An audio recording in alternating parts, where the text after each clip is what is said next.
ഒരു യുഗത്തിന് ഇന്ന് തിരശ്ശീല വീഴും. 14 വർഷം ഫ്രാൻസിന്റെ ടച്ച് ലൈനിൽ ഒരേ മുഖം, ഒരേ ശാന്തത, ഒരേ ആത്മവിശ്വാസം. ജയിച്ചപ്പോഴും അമിതാഘോഷമില്ല, തോറ്റപ്പോഴും തളർച്ചയില്ല. ഇന്ന് ഇംഗ്ലണ്ടിനെതിരായ 3-ാം സ്ഥാനക്കാരുടെ മത്സരത്തോടെ ദിദിയർ ദശാംസ് ഫ്രാൻസിന്റെ പരിശീലക സ്ഥാനം ഒഴിയുകയാണ്.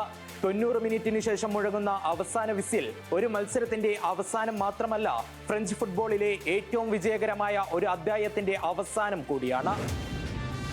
വർഷം 2012 ഫ്രാൻസിന് ഉയർത്തെഴുന്നേൽക്കേണ്ട സമയമായിരുന്നു. മുൻ ടൂർണമെന്റുകളിലെ നിരാശകളും ടീമിനുള്ളിലെ പ്രശ്നങ്ങളും ആത്മവിശ്വാസം നഷ്ടപ്പെടുത്തിയിരുന്ന കാലത്താണ് ദിദിയർ ദശാംസ് എത്തുന്നത്. ഒരു ടീമിനെ മാത്രം പടുത്തുയർത്തുകയല്ല, വിജയിക്കണമെന്ന മനോഭാവമുള്ള ഒരു പുതിയ സംസ്കാരം തന്നെ ഫ്രഞ്ച് ടീമിൽ സൃഷ്ടിച്ചു. ആദ്യ വലിയ പരീക്ഷണം 2016 യൂറോ കപ്പിലായിരുന്നു. സ്വന്തം നാട്ടിൽ നടന്ന ടൂർണമെന്റിൽ ഫ്രാൻസ് ഫൈനലിൽ എത്തിയെങ്കിലും ക്രിസ്ത്യാനോ റൊണാൾഡോയുടെ പോർച്ചുഗലിനോട് അവസാന പോരിൽ കിരീടം നഷ്ടമായി. എന്നാൽ ആ തോൽവി ഒരു അവസാനമായിരുന്നില്ല.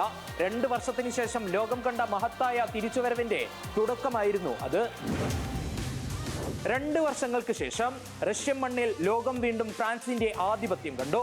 ക്രൊയേഷ്യയെ 2-4 ഗോളിന് വീഴ്ത്തി ഫ്രാൻസ് 2-ാം ലോകകപ്പ് കിരീടമുയർത്തി.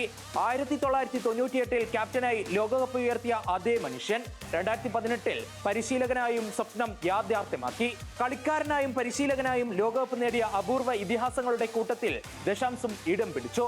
വർഷം 2021 സ്പെയിനിനെ വീഴ്ത്തി യുവേഫ നേഷൻസ് ലീഗിന്റെ ആദ്യ കിരീടം. 2022 വീണ്ടും ലോകകപ്പ് ഫൈനൽ. ലിയോണൽ മെസ്സിയുടെ അർജന്റീനയ്ക്കെതിരെ 2 ഗോളിന് പിന്നിലായിട്ടും അവസാന നിമിഷം വരെ പൊരുതിയ ഫ്രാൻസ് കിലിയൻ എംബാപ്പയുടെ ഹാട്രിക്കിലൂടെ ലോകത്തെ വിസ്മയിപ്പിച്ചെങ്കിലും പെനാൾട്ടി ഷൂട്ടൌട്ടിൽ കിരീടം കൈവിട്ടു. എന്നാൽ ലോകം കണ്ടത് ഒരിക്കലും കീഴടങ്ങാത്ത ഒരു ഫ്രാൻസിനെയായിരുന്നു. 14 വർഷത്തിനിടെ ബെൻസിമയുടെ മികവും ഗ്രീസ്മന്റെ സുവർണകാലവും ജിറോദിന്റെ പോരാട്ട വീര്യവും കാൻഡയുടെ നിശബ്ദ അധ്വാനവും എംബാപ്പെ എന്ന സൂപ്പർ താരത്തിന്റെ ഉദയവും എല്ലാത്തിനും പിന്നിൽ ടച്ച് ലൈനിൽ ശാന്തമായി നിന്ന ഒരേയൊരു മനുഷ്യൻ ദിദിയർ ദശാംസ്. വിമർശനങ്ങൾ ദിദിയറിനെ എന്നും പിന്തുടർന്നു. യുവതാരങ്ങൾക്ക് അവസരം നൽകുന്നതിലും പഴഞ്ചൻ തന്ത്രങ്ങളാണെന്നും പലരും മുറുമുറുത്തു.